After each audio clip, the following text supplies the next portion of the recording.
Wiggle, wiggle, wiggle, wiggle, wiggle, wiggle. Just call it a day. Do you reckon? Yeah. Let's not do it. Are you ready? This podcast may contain questionable language, will contain spoilers, and got beaten up by a little girl.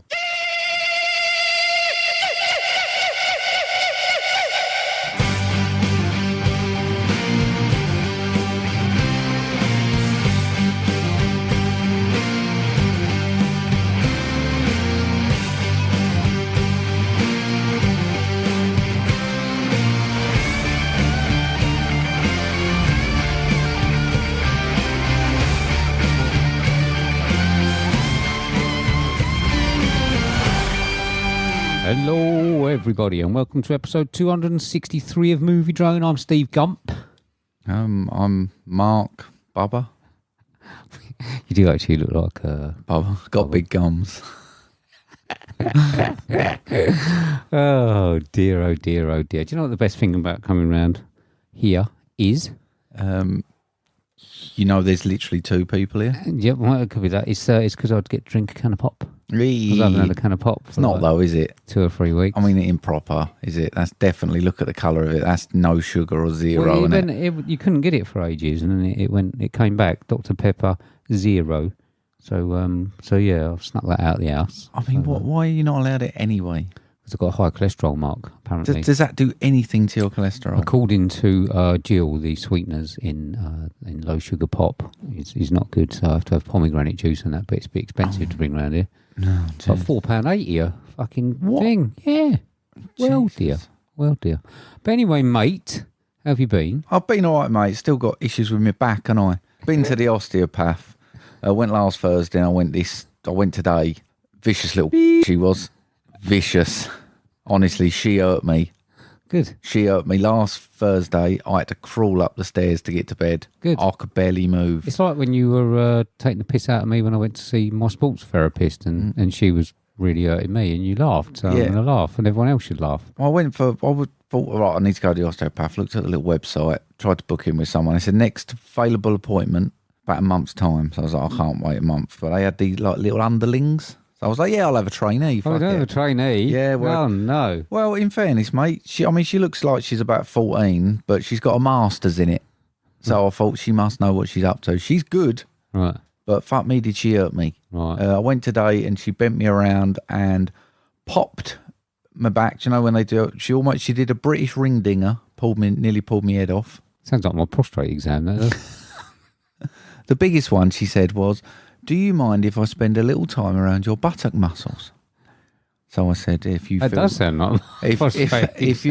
that'll help, go for it. Well, she rammed her fingers in my arse cheek, mate, and I nearly jumped out the window because the pain that shot up me. I didn't know your bum cheeks had so much muscly stuff in. Right. I mean, probably not got that much in mine, but I imagine you got one of these like funny looking ones, those like flat ones. Is it like a flat? Yeah, I ain't got a lot of junk in my trunk. Goes down and then just under. Yeah, I've not got a lot of junk in my trunk, but I'll try it, you know. But yeah, she poked at them, and I can feel my bum muscles bouncing off her fingers, which is a weird feeling, because she's like, oh yeah, they're in spasm. Right. And then they hold their fingers rammed in there for like 20 seconds to get it out of spasm. Right.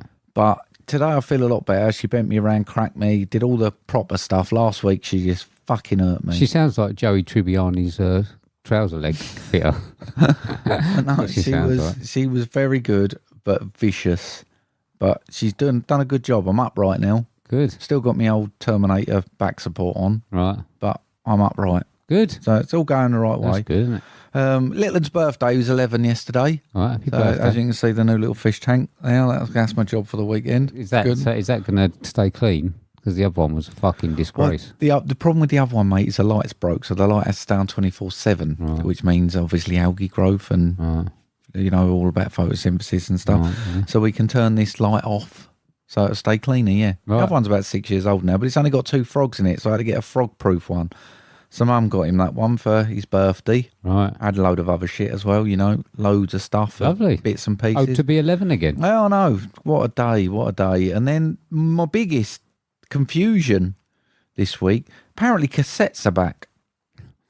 I mean, VHS is back, so I imagine that it was going to come round again. One of the blokes at work rang me out. I'm expecting a pallet, Mark. He said, I'm expecting a pallet. I've ordered some cassettes. He sells vinyl. I was like, great. Turned up 4,500 cassettes he'd ordered, right? So they Blank turned ones? up. No. Oh, what, no. with the music on? Well, I was thinking they're all going to be like, Valdunican and stuff like that and all that sort of stuff. They're all new artists. Really? Yeah, all new stuff. So lots of people printing cassettes. Stuff you like Taylor Swift and Ed Sheeran. I got a Paul Weller one out of it. Right. He said, you can have that. I said, I've not got a cassette player to play it on, Nick. But he said, no, you have that for helping us out. So I've got that as a display case. But yeah, all sorts of stuff in there. Lovely. You can listen to Paul Weller on a crackly old shit-sounding cassette. I'm considering buying a unit to store anything I ever own in it. Because apparently everything I've chucked hundreds of out of are coming back into thing, and they're like £7-8. Are they? Yeah, I know. Blimey. Everyone chucked them away. Yeah, they did, yeah. All binned them. Well, fuck a duck. Yeah. How's your 2 weeks, 3 weeks, 2 weeks been? How long it's been? 2 weeks. Ooh, so I've been running a lot, mate. I've got a bit of a back problem. Got physio tomorrow. Just a few aches and pains through the older running. Hence the Steve Gump. I've got a race on Sunday. Thanks for asking. So the banana shortage. That's what I want to go into. I just want to go into something around bananas because you may very well notice that bananas are a bit greener. Hang on, mate. Is this secret news? Like you should end people. I just want to address something. I wasn't aware. Why is there a banana shortage, Steve? Vessel delays and things like that, mate. So in fact, they found a shipment down at Southampton docks with £17 million worth of cocaine in a shipment of bananas. And I guarantee you on the black market, those bananas are probably worth more than that. But if you notice green bananas in the shops, it's not the banana ripener's fault. Right. All right. We are being forced to send stuff out as a greener level from the supermarkets. I'm going to guess 98% of people in the country doesn't know that banana ripener is a job. I don't think you're going to be the one that gets the blame. Every time people complain, it comes back to us. You know what I mean? So people go, oh, bananas are too yellow. Oh, bananas are too green. And it doesn't matter if you could put them in the shop. Someone will say it's too green. Someone will say it's too yellow. So I ignore it. It's very, very personal, a banana colour. I'm a greener. I'm a greener. I much prefer a greener. Yeah. When they go too much, they're only good for custard, in my opinion. That's it. Or Jill's ice cream that she's doing now. Okay. So she's doing banana ice cream. Oh. And, so if they're green, don't complain. It's not our fault. Right? I don't want it coming back. Can't you just ripen them better to get them more ripe? I ain't got time, mate. This is the thing. I need 5 days, but they're giving me 3 days. 5 days to ripen a banana? Yeah, they're giving me 3 days. And it's not possible to get it So what I need to do is buy them in advance. So if I buy 2 weeks bananas this week, and then they'll be ripe by the time I get them. Pretty much. Yeah, right, okay. Yeah. So I just wanted to point that out. So stop complaining about green bananas. I'm not sure I've heard anyone mention... They do. Complain. They do. A lot of people do. And is there a shortage like we're going to see less in shops then? Yes. Oh. Yeah. Sort of like go in and out. Do I need to buy some up? Do I need to go to Morrison's, buy them up, set a trestle table up out the front? No, just let me know. I've got loads. I'll just drop you some in. Yeah. You know what I mean? Can you get free bananas? Well, I could probably drop you some in, yeah. I can't bring loads round. But next week I'll have a bunch of... Will you? Yeah. Like 6. Right. Okay. 6. Give me heartburn after a while. And I like to use some as fly stations in my frog tanks. They're good for cholesterol. So there you go. All right. So, that's it. Stop complaining about bananas. So your 2 weeks, mate, has been banana shortage and running. It has been banana shortage, mate. I am fucking in work 6 days a week. Why? Because there's a shortage. There's less to fuck about with. No, because it's if only you knew. If only you knew. It's trying to sift all the cocaine out, save the bananas. So, you got any thanks? Yes, mate, I've got thanks to Film Raise, to Right Stuff Reviews, Keith Noakes, Mike and Oscar, WTM, watch if you can, and that's it, because Twitter's fucking dead. I've got special thanks this week to Jill, Cassie, Jamie Russell, Emirate Movies, LJ Humany and McIntyre, Mr. Positivity and Eric, Karim, Ben and Paul from Filmbusters, Duel Podcast, Ryan and Glyn. Thank you all very much. Promo. I'm Josh Bell. And I'm Jason Harris, and we co-host a podcast called Awesome Movie Year. Each season, we take a look back at an awesome year for movies, which is every year. We deep dive into these specific years, and we pick out why they were such great years for films. We go over the biggest hits, the biggest flops, the best pictures, some personal picks, some cult classics.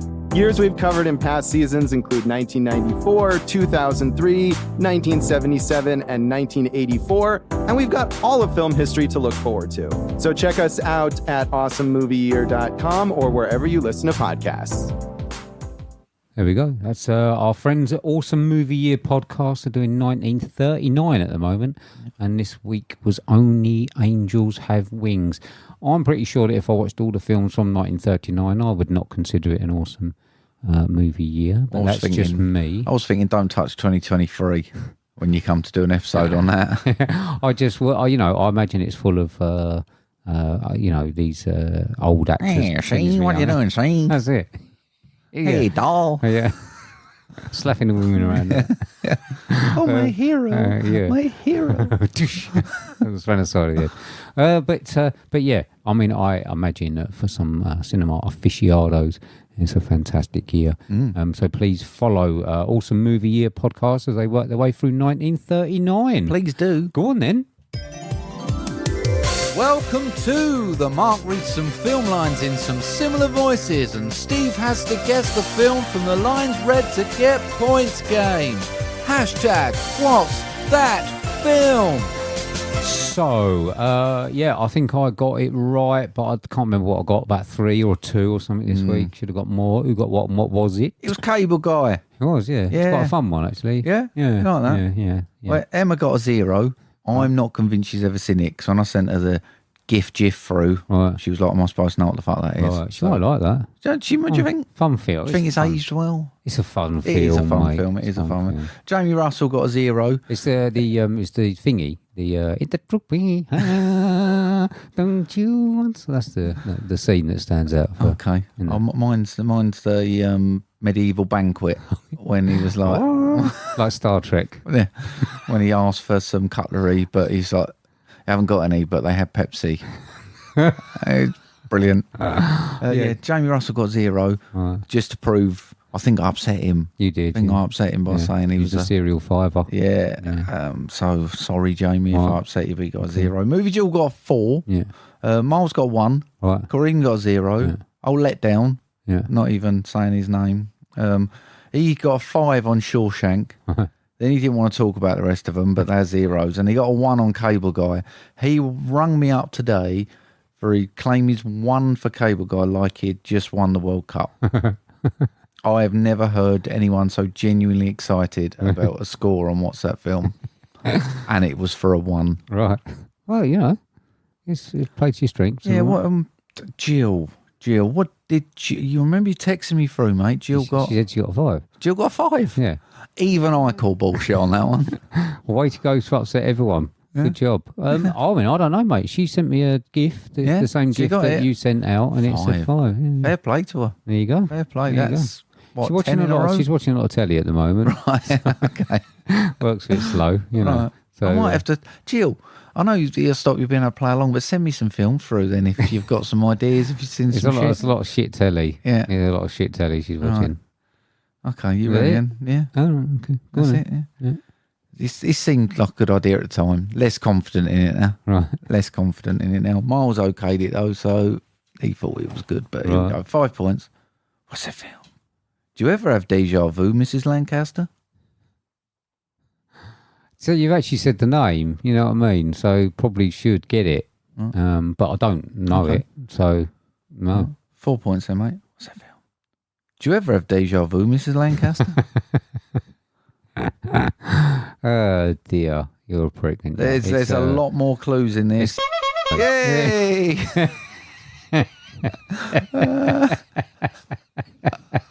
4 though, mate. Thanks very much, mate. Thanks very much. Okay. Go on, carry on. Bear with me as we go through. 3 points. What's that film? Do you ever have deja vu, Mrs. Lancaster? 2 points. What's that film? Do you ever have deja vu, Mrs. Lancaster?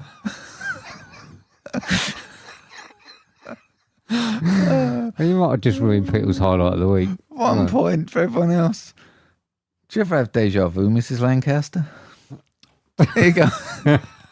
Said to Mark, do you think I better put one other one in there? Like, nah, I think that works. I thought you might have done. You probably have just ruined everyone's highlight of the week. Yeah. Or reason for listening to this. That's it. Just everyone's turned off now.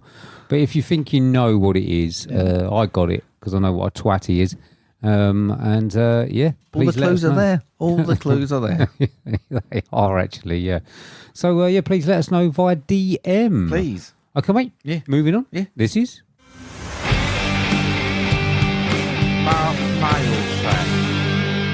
Okay, so we seem to be just avoiding the quick draw question section.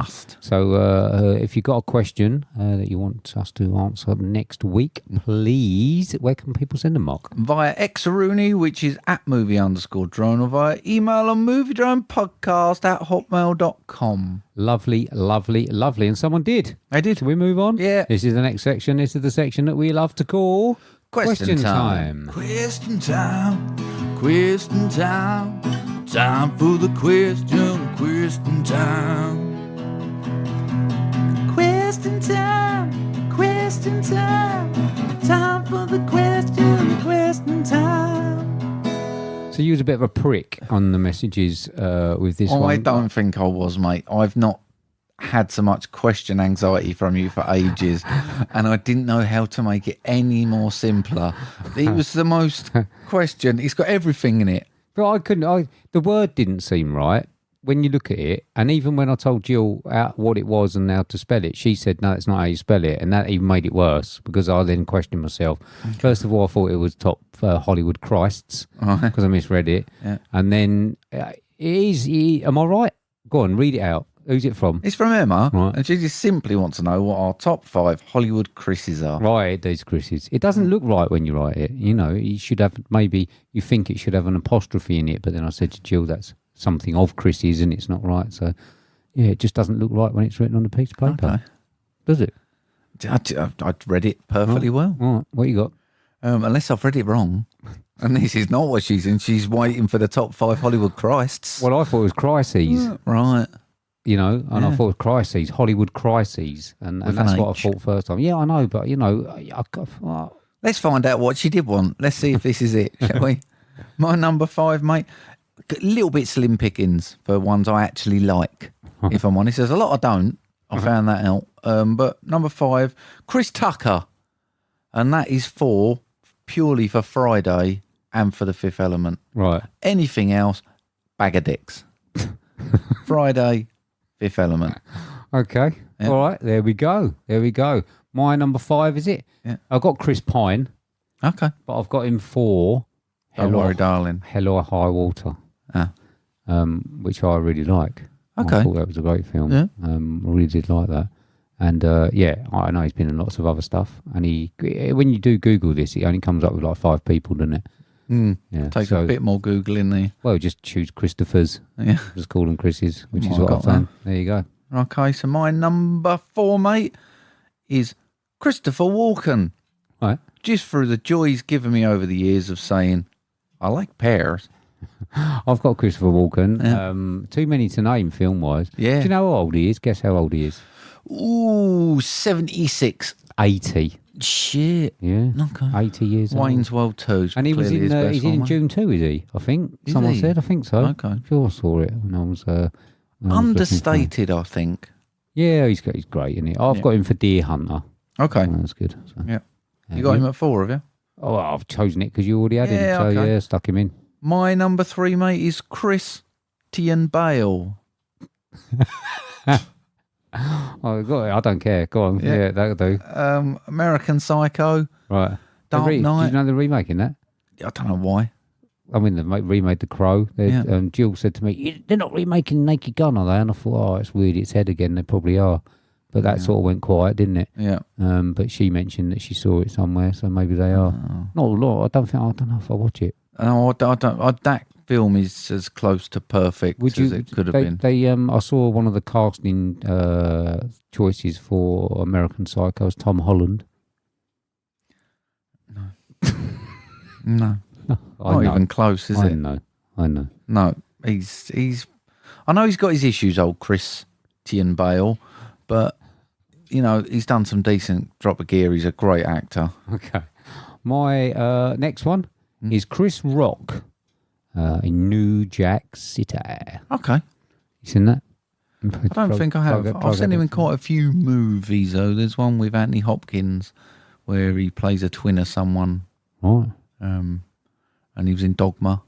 Yeah, not one of my favourites. Yeah, lots of one. Yeah. But good choice. I like him. Thanks. I like him. My number 2, mate, is Chris Toff Waltz. Right. I mean, it's probably Christopher in Austrian or whatever it is. Christoph Waltz. Right. Yeah, I mean, I haven't got it. I didn't think of it because I'm not stupid. But dickhead. And yeah, he's brilliant. He's one of my favourites. What a man who can play such an evil, vindictive, likeable fella. You're not supposed to like someone who's that mad and crazy and he is evil. Fantastic. My number 2, is it? Yeah. Christopher Plummer. Okay. I've got him in Up, where he voiced Charles Muntz. Okay. But also in 12 Monkeys. I'll be honest, his name kept coming up and I didn't really know who he was. Oh. I don't think I've seen a lot of him, and then people are going to be on Twitter Rooney now going, oh, he's one of the biggest actors of the generation. But I don't think I know him. Right, okay. I'm sure he's fine. I'm sure he's good. My number 1, mate, Chris Nolan. Hollywood Chris. He just might make the fuckers. Did she say Hollywood Chris? She just said Hollywood Chris's. Oh, right, okay. And there's a Hollywood Chris Nolan comes in on it. Right. What a man. He's sweeping some awards at the moment, isn't he? Yeah. Him and his missus just strutting up. Well, Oppenheimer, I lost interest. I wasn't in the mood. Yeah. I probably will watch it one day from start to finish. He's done some stuff, and he's that easy to get one tenet. Just all them sort of things. My last one, Christopher Reeve. The original Superman. Yeah. So, he was cool, wasn't he, in Superman? Well, I sometimes think of people like him and wonder their longevity. What would he have done? Right. Do you know what I mean? If he'd never had the little horsey incident, would he have gone on to be like... I know he's done some big films, but would he have gone on to be this big A-lister, legendary actor? Sad, isn't it? Yeah, it's difficult. Did he have that capability? I don't know. I don't know if people that played sort of superheroes and all that really did then. Don't know if he had much range, but never know. He was a good Superman. Yeah, he was. The Superman, I would say. Yeah. Still the Superman. Yeah. The new ones are quite good. Well, some have been good, but for me, if someone says Superman, it's got to be him in it. Yeah. So there we go. Yeah. 5 easy. Each. So only one crossover. Yeah. Fucking hell. Good. More Christophers than you knew. Yeah.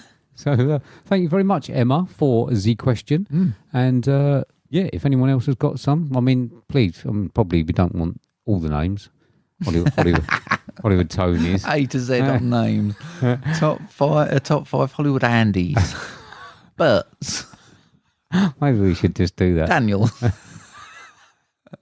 Oh dear. Okay then, mate. Yeah. Moving on. Yeah. We saw a film? We did, mate. We saw a film. It's currently 7.8 out of 10 on IMDb. It's a 15, 2 hours, 12 minutes, billed as a biography, drama, sport. With a synopsis of the true story of the inseparable Von Erich brothers, who made history in the intensely competitive world of professional wrestling in the early 1980s. $15 million budget, so far grossing $40 million. This is directed by Sean Durkin, starring Zac Efron, Jeremy Allen White, Harris Dickinson, Mara Tierney, Stanley Simons, Holt McCallany and Lily James. And this was 2023's The Iron Claw. Clip. Short one. Ever since I was a child, people said my family was cursed. Mom tried to protect us with God. Pop tried to protect us with wrestling. He said if we were the toughest, the strongest, nothing could ever hurt us. I believed him. We all did.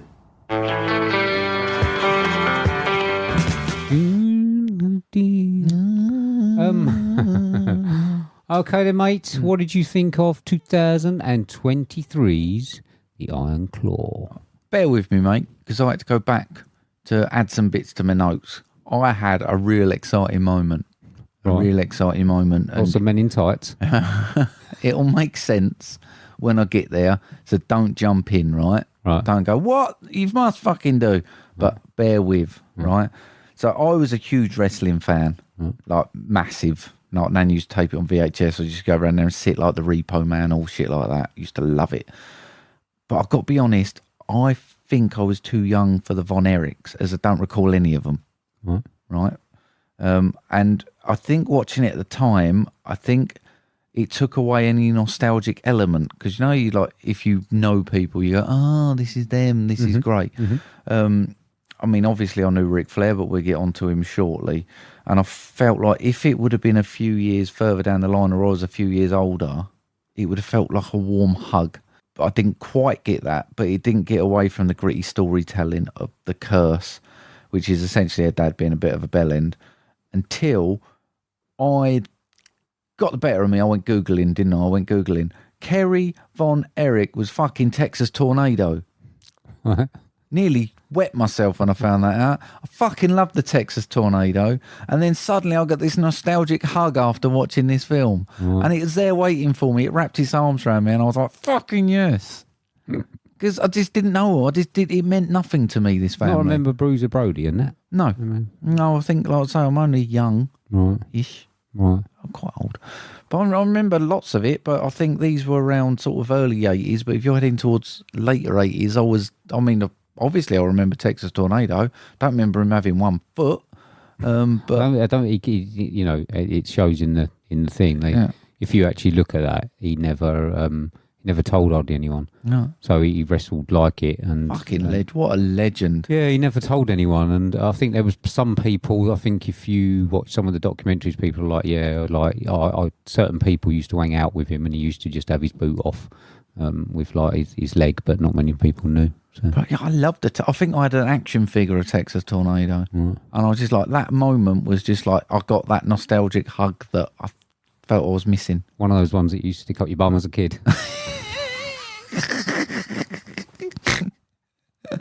You look like one of those kids.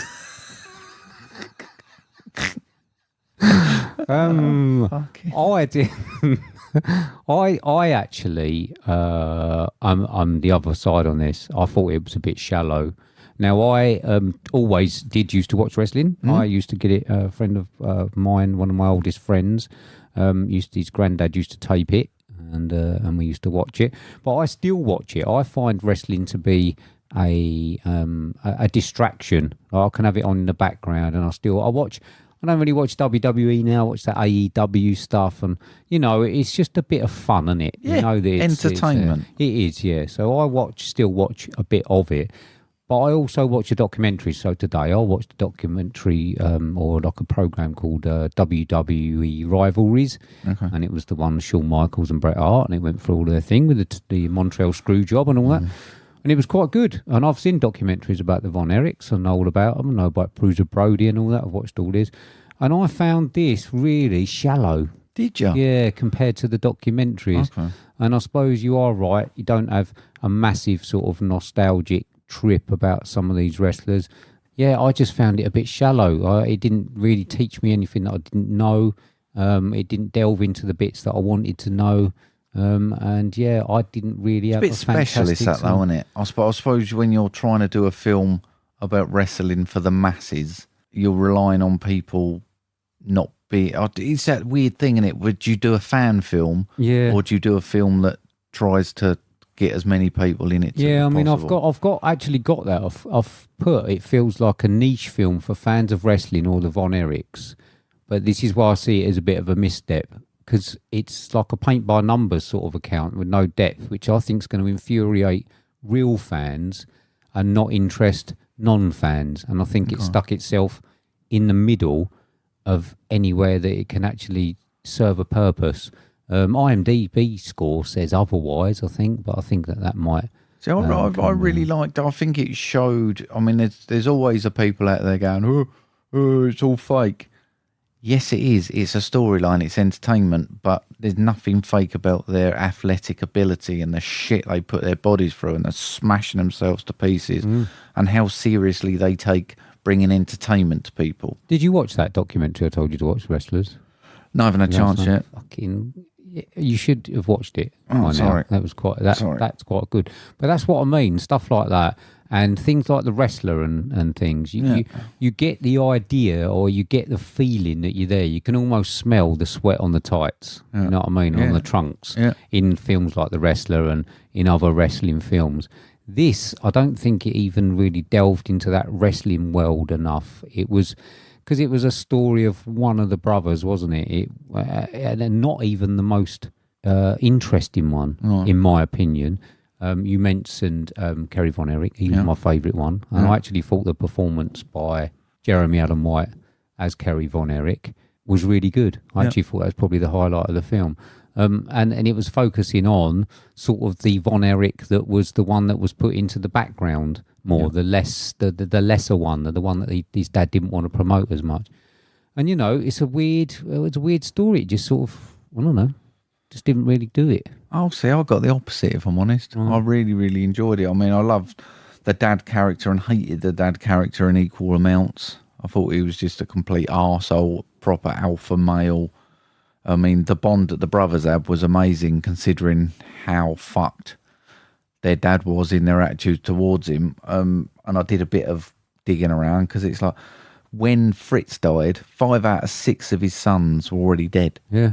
So we had obviously one at drowning, which was the younger brother. Mike, Chris, and Kerry all committed suicide. I don't think we saw anything of Chris. He was just forgotten about for the film. Well, this is a thing on the film, isn't it? About the fact that they have left Chris out, and it's a very, very weird decision. It is strange, because... I mean, I know that I think the director or whatever has said it's not a story. It's a story about Kevin Von Erich, and it has some of the other brothers. This is why, for me, I would have liked to have seen a lot more of the other brothers and their demise, because I knew what had happened. I knew what happened to Kerry and Dave and stuff. So I would like to have seen a little bit more of that, rather than it just being a phone call, Dave's killed himself or whatever, or he's dead in a hotel room. Apparently, Bruiser Brody, they said that Dave died of a bad stomach, but apparently, according to, if you watch the documentaries, Bruiser Brody was one of the first people there, and he cleared up all the drugs.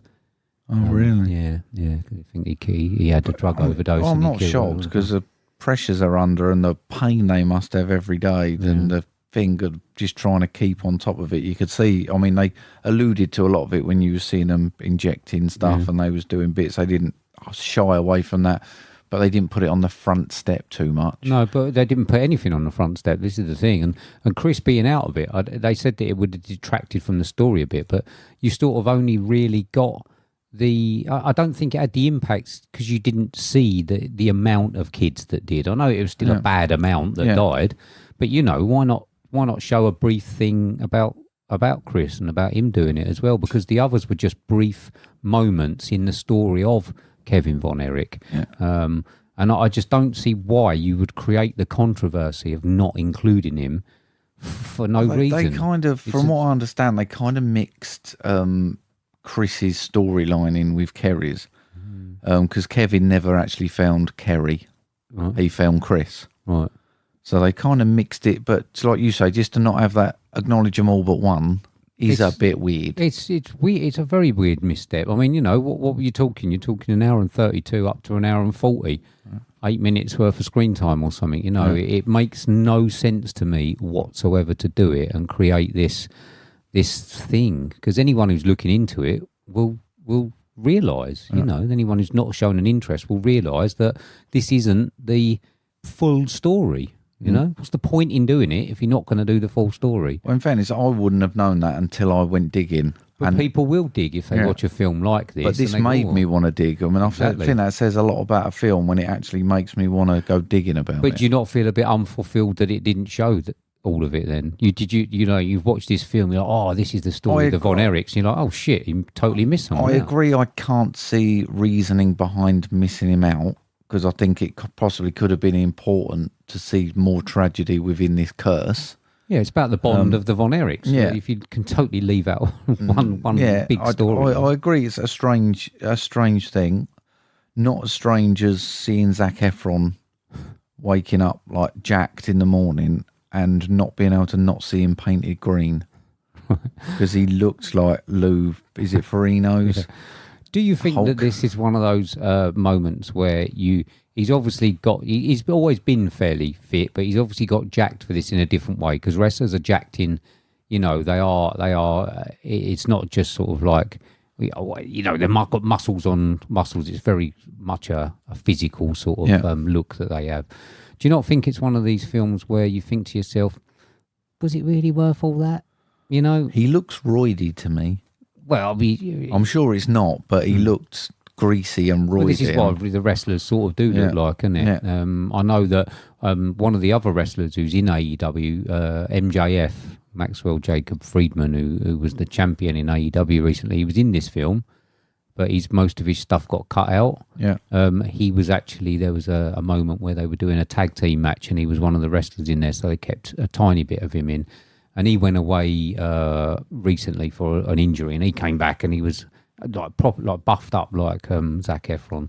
And but you just think to yourself, was it worth it? Was it worth all those probably mornings of getting up at 3:00 in the morning and having chicken breasts and doing all your training and all that? Was this film the one that you should have done it for? Probably not. He's probably not going to get the acclaim for it, but I suppose you never truly know that until. But I don't think I've got the same issues you've got with the film. Right. And it seems to be, he's never going to be massive, but I really appreciated his performance. I thought he did really well. I like the way he's going down this road of doing these different films, and he's not stuck with the shit. Yeah, and actually taking a chance on stuff like this. Yeah, I think he could have easily been a fluffy sort of thingy, couldn't he? Yeah, doing all the rom-coms and that. Yeah, easily. He's gone from a pretty boy to a pretty ugly boy. Because I just looked at him and I thought, do you think that's ugly? I mean, I'm sure that there's. No, I just look at. He just looks. I'm able to see a man is attractive, and I just looked at him in that film and just thought, you've lost it. I mean, I'm sure he could look pretty again. It might be the haircut. Who knows? It's not your type. Not my type, but it might be in the string vest and the haircut. Who knows? And he might scrub up pretty well. But I just looked and just thought he has gone away from that cutesy image, like you say, going down the rom-com, playing the suited, booted heartbreaker, to actually put himself into a role like this. And I think that says a lot for his value as an actor and what he's prepared to do. Right. Than just play the safe roles. Yeah. I'm surprised we didn't get to see many other ex-wrestlers and that in here. It's probably quite good, because, it's a story about sort of the 80s, and if you see a lot of people that you recognise from now, I don't know if that's why they cut out a bit of that Maxwell Jacob Friedman stuff. Wasn't quite enamoured with the people who played them. Ric Flair. Oh, mate, he's my biggest thing. Is he? He got, I mean, I know not personally, but I know a lot about Ric Flair. He's in AEW at the moment. He's running the storyline with Sting. I keep seeing some bits on. Yeah, Sting's retiring, right. I think like this week or something, and Ric Flair's in there. He's like 90 odd years old, and he's like doing punches and stuff.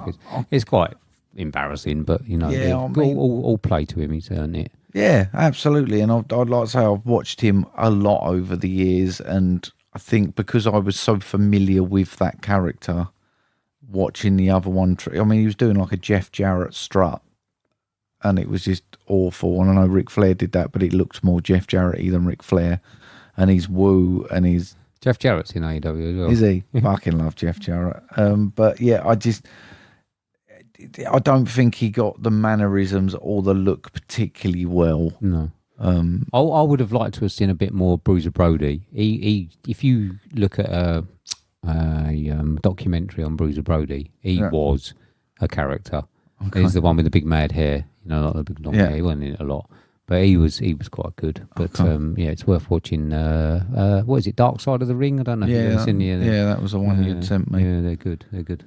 I know they played around with some of the timelines as well, because they made it look like Kerry had won the World Championship and then went out on his bike and smashed his leg off. But it's actually 2-year gap. Right. So they'd done quite a bit of playing around. Yeah, it didn't fit well with me. I couldn't quite understand what was going on. It was diving around a little bit, and this added to my unenjoyment is that what it's called, or whatever, non-enjoyment of it, where there didn't seem to be a structure. It was like Michael wasn't forced into the ring because Kerry's leg had fallen off. Uh-huh. There was nothing. He had made his debut before even that accident had happened.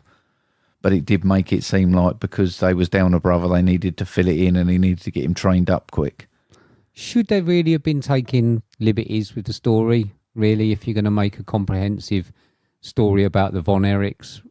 Really, should you really just chop and change it like that to make it Hollywoodized? Surely the story itself is interesting enough.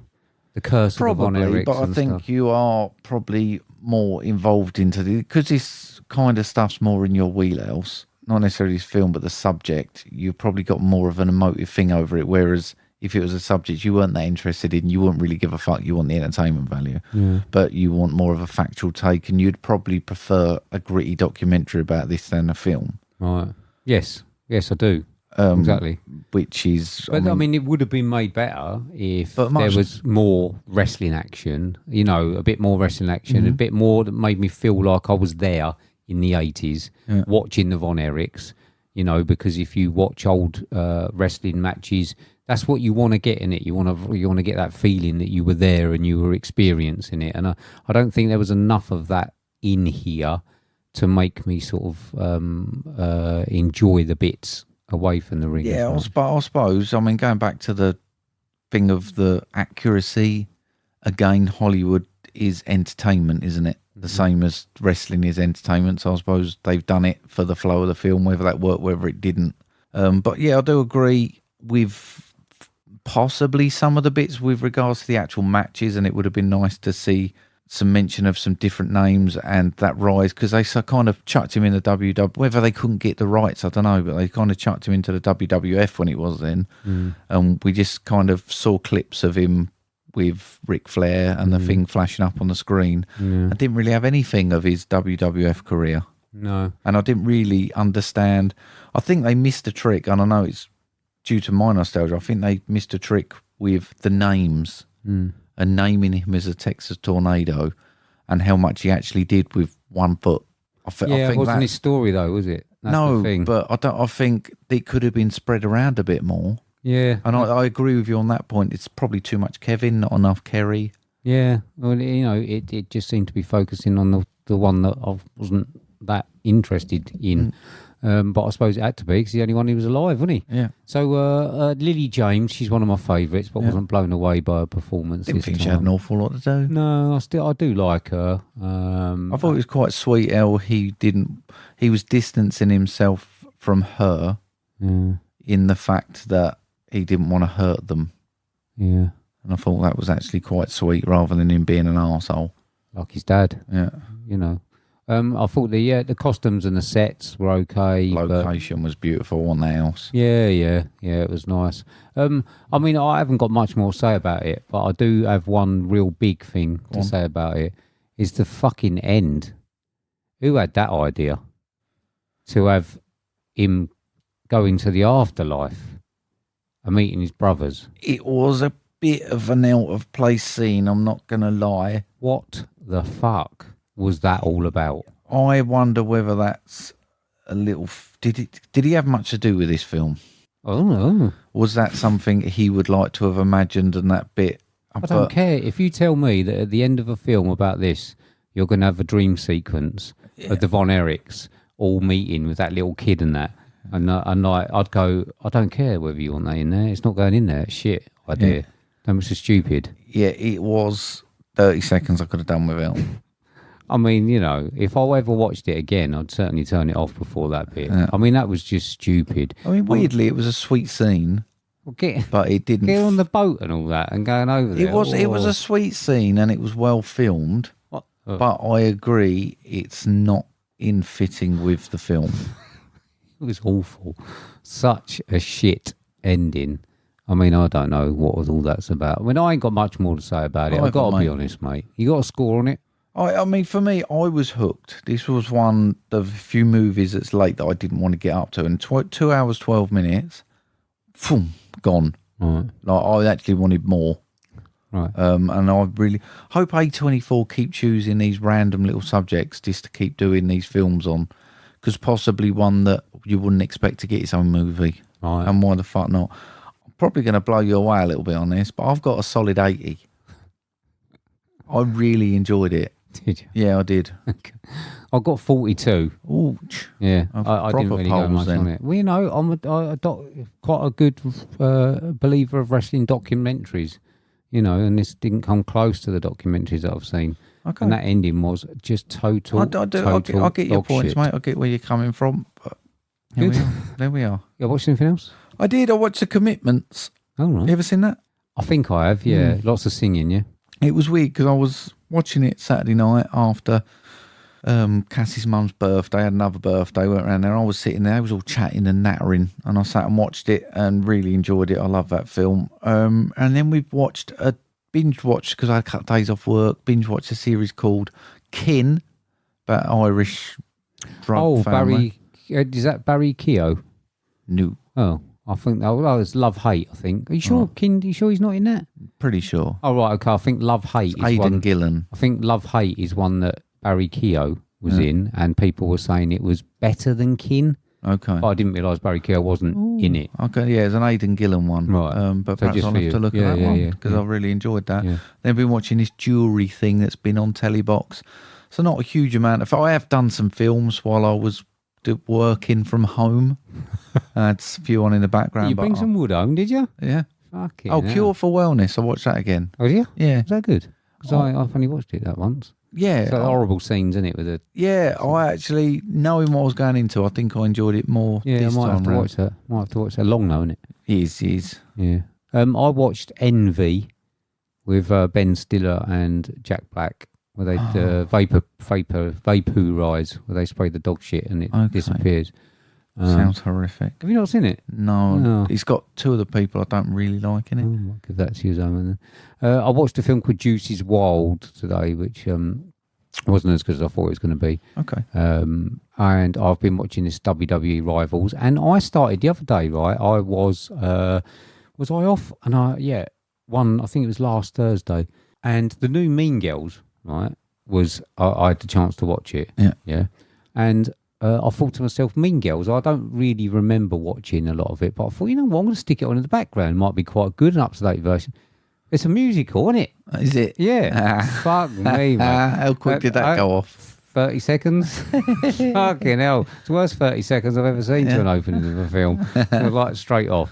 And so you'd love it. You absolutely love it. I'll get on it. Okay. So do you want to move on then, mate? Yes, mate. Okay. This is the next section. This is the section that we have to call... Homework.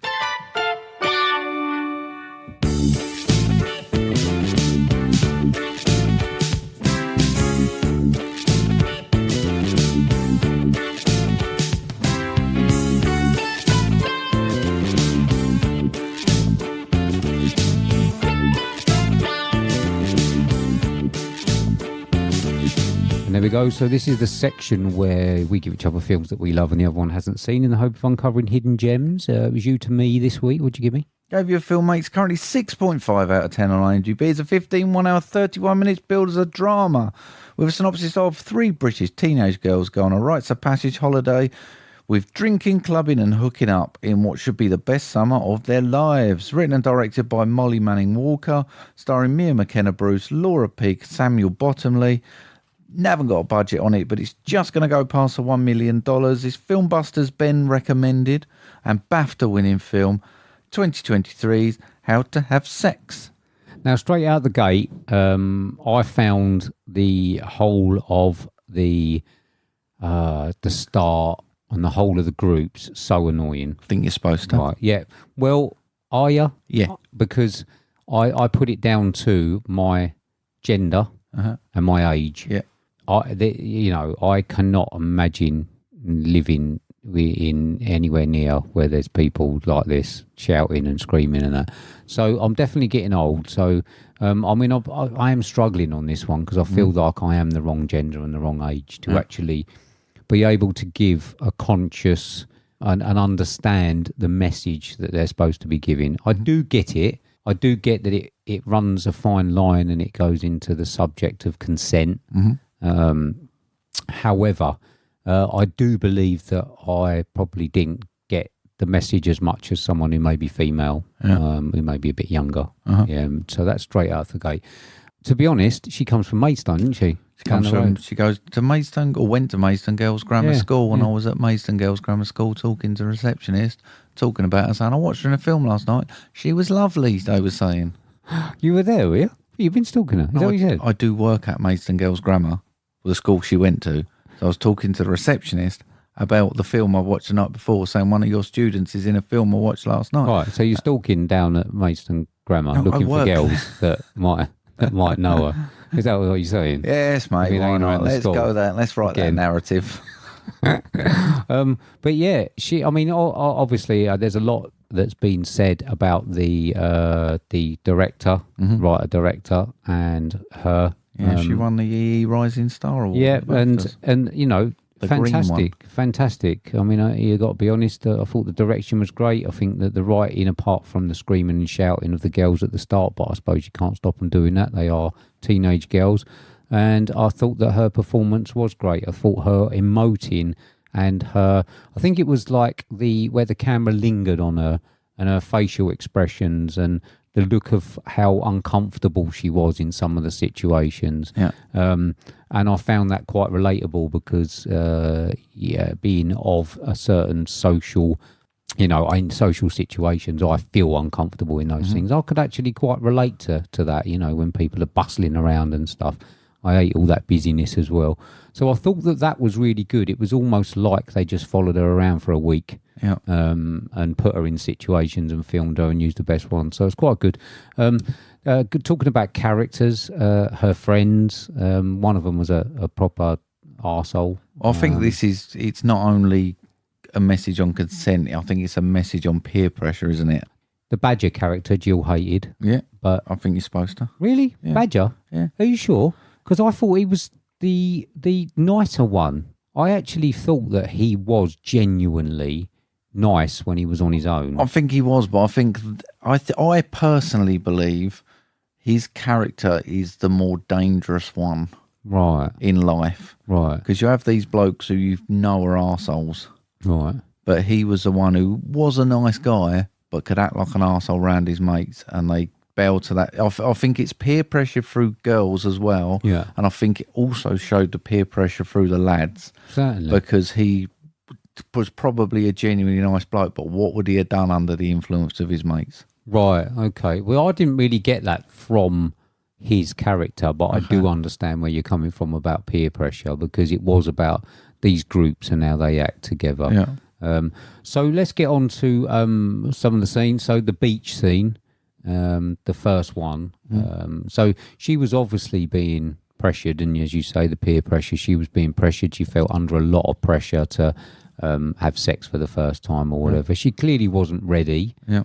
I thought that this was going to be a scene that showed, an attack or, someone forcing himself on, and it wasn't, in my opinion. I don't know where... Are we supposed to have difference of opinion on that scene? Because me and Gill had a little bit of a difference on this one, and it's brought up a chat between us that I didn't think that scene was him forcing himself on. I thought there was an element of... She clearly didn't want to do it, but I believe that she consented to it. I think this is where it comes back to a little bit of the song, Robin Thicke song, and it's that blurred lines. Right, yeah. And it's that actually, if she didn't want to do it, then there can't be consent. And I understand that, but...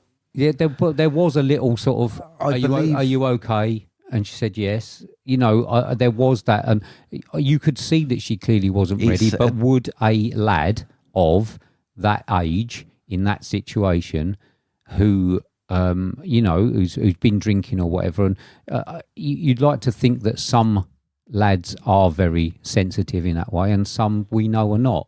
Yeah. So a less sensitive lad who asked the question, who said, "Are you okay? Are you okay with this?" And she said yes. It's all about personalities. I think it's supposed to do that, and I think it's supposed to show. It's a dangerous narrative, isn't it, to approach? Yes, it's horrible. This is why I don't want anyone to speak about it, if I'm honest, because I could get hate mail. Yeah, but this is the thing. It is a dangerous thing because different people have different opinions. And obviously, I would imagine 99% of women are going to say she clearly didn't want to. There was no consent there. Right. But you can see that situation happening more than once easily on all these holidays, and I reckon it happens more than we'd ever want to think about, that women get themselves in these situations, even men get themselves into where they are potentially go under peer pressure from their mates to do things they didn't want to do and they don't actually want to do it, and that level of consent. And it's a difficult thing to pick what level of consent is consent, and I don't think it's necessarily a black and white answer. No. And I think it can be seen from different, because he might, knowing the character, probably not, but he might be of the thing where he felt she did, and she might feel that she did but changed her mind. And where does that blurred line go? It's an incredibly emotive and dangerous subject. I think that this first one, that the director has knowingly left it that I don't, she wasn't fighting him off or anything. He did ask her, etc. If I don't know. I just read that fear that is a strange thing. I read that. I don't know. I saw it that this one was right on the edge, and that sort of this wasn't where we was, really going to see something that was as horrific as the later one. I saw something really weird the other day. There's some weird people in amongst us. I saw a grown woman, say that she believes that when mothers change a kid's nappy, they should ask for the kid's consent. It's crazy. Where do these people come from? When did we get to this as a society where someone so ludicrous can go on telly, on daytime telly, and say something like that? Attention seeking, validation from other people. Soundtrack, fantastic. Yeah. There's a film called a song called, I think it's called "Fuck the Beach" or something. Fantastic. It was in the club scene when she went afterwards. It was great. Really like that. Probably more up in my wheelhouse than yours. And, I thought she was fantastic. I thought that the performances were good all round. Hated a lot of the characters, as we said. So we get to the disturbing scene. This is the clear non-consensual part. Now, I found this a little bit confusing. So we obviously saw him force himself on her when he was in the bed. She clearly didn't want to. So we do know that there is this message on top of the peer pressure about consent. But I also found the ending quite confusing. It was just that the girls, they didn't seem that bothered. She did, but then her friends were just like, come on, let's just go and it'll be all right and we'll chat about it. And for me, I don't know, I just didn't feel like the film ended. And I'm sure that if you are in that situation, you're younger, it will probably get sort of girls talking and things like, oh yeah, what I would have done is done this and done that, and we would have gone home and told them, but for me it just didn't feel like an ending. I mean, I think I've got different stuff from it, because I think it showed that I think her and the other blonde girl had outgrown each other, and the other girl was her true friend and was there for emotional support if she's needed. I think that scene in the bed showed that fear of being able to stand up against someone. And I think this is why a lot of this stuff happens, is that girls don't feel they can turn around and say no and be strong and not be judged and called names, because we know the thing where a bloke goes and does it and he's a stud, a woman goes and does it, she's a slag and all that. She was asking for it, yada, yada, yada. But I also think it's one of them, I think it highlights that danger between, can women stand up and say that this happened, and who is going to believe them? Because in that situation, if she turned around and said this has happened, it is her word against his. What can be done? Yeah, it's such a fucked up situation that there is no... Women need a voice, and I think this film is a voice for them to be able to show... I want to show this to Imi to help her understand not just that side of it, but I think it's the peer pressure side of being forced by your mates who act like they've done this, been there, they're an expert, and force you to do something you don't want to do. And I think that's, for me, that's the more important take-home message from, because I think if you've got that, you don't necessarily are going to put yourself into this situation. I think if you know of teenage girls who are sort of like getting to the end of sort of school age and stuff, show it to them. You know, I don't know any. This is why I believe that. Obviously, I know that it's a good film. I know that it's got a good message. I just don't know what to do with that message. I think the most important thing about it is it's not an atypical story, and it's not necessarily a clever story. It's not highlighting something that's weird and out there. There's not parts in there where you think, well, that never happened. I can see this shit happening every single day in every single hotel in every single one of these places.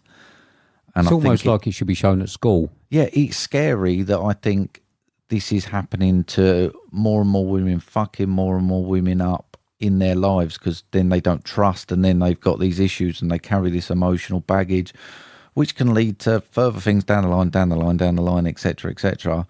And you've got all these lads that are just there going, and they think it's all a game. And actually, it shows the difference between the maturities of the two sexes, granted. It's a dangerous situation shown well for me. Oh yeah, very, very much so. I think that, you know, it's not something that I can do anything with apart from watch the film. You know, I've not got people I can really go to in that sort of age and say that it's really. I can only say that, you know, it's a good film and say to people, you know, you should get your child to watch this or whatever. But, you know, I enjoyed watching it to a point. It was quite uncomfortable. But yeah, I think it's more suited as a message giver to it's a great educational tool, isn't it? It is, yeah. I just don't know what to do with it, you know. It's like a good tool that I just don't know how to use. Like I say, for me, it's just a good thing. It doesn't do the victim blaming thing. It doesn't necessarily go as far as saying that the blokes are arseholes. Like they're average Joe blogs. They're not vindictive blokes. They just got this attitude that they think they can do what they like. And it's trying to get a message of respect into the blokes. And I think some of them lads could learn as much. Lads could learn as much watching this as women could, and not to be that bloke. Yeah. Okay. Scores? 76. Fair dose. It is a good film. Yeah. It is a good film. But yeah, I'll suggest that you do show it to all of your teenagers, because there are messages in there. So next week, mate, or next time, I'm giving you a 2023 film directed by Alexander Payne, starring Paul Giamatti, Davine Joy Randolph, Dominic Sessa, running time of 133 minutes. I haven't got a budget, box office of $42.9 million, 8 on IMDb, 97% on Rotten Tomatoes, with a synopsis of a cranky history teacher at a remote prep school is forced to remain on campus over the holidays with a grieving cook and a troubled student who has no place to go. I'm giving you Oscar nominated in my top 5 films of 2023, The Holdovers. Hey. All right. Good choice. I think. Well, I mean, I've not seen it, but it's getting a lot. I've seen enough clips. Yeah, it's good. It's good. So next time's Maine. We do know what we're doing. Yeah, we do. Yeah. So should we say? Well, we're going to do Poor Things. Yeah, we're looking forward to it. Yeah. Please don't fucking let me down.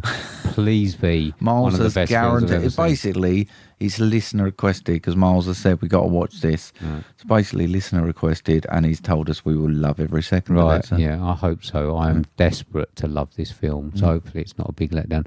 Okay then, mate, do you want to tell people how people can get us on social media? Absolutely, by the Xaruni, which is at movie_drone, or via email on moviedronepodcast@hotmail.com. It's a beautiful thing. It's a beautiful thing. So I think we should just say, if we did say anything offensive that we didn't mean to be offensive, we was just trying to have a chat about it. Did we say offensive? I don't know, because this is, I sort of say, because it's such an emotive subject, you can say a sentence you might not have meant to say that might offend someone. Well, you shouldn't give it to me, because they'll end up getting hate mail. I could have said it's one of them. I just think it's a dangerous subject to talk about, and that's why I think it's so brave to approach it in a film. Yeah. And that conversation, it's just our stupid opinions. Well, yeah, I'm just saying, I'm probably not the right person to be talking about it. So, okay. So there we go. Yeah. You done? I think so, mate. I think so. No, I think I'm done. Okay. Do you want to say goodbye then, Mark? Goodbye then, Mark. See you later, everybody. See ya. Bye. Bye.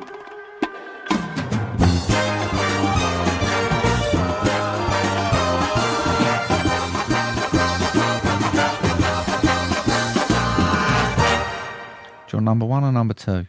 Don't care. Number 1 or number 2? 1. God, blimey, mate. You see on the news today that lorry load of Vicks Vapor Rub overturned on the M25. Apparently there's no congestion for 8 hours. Terrific.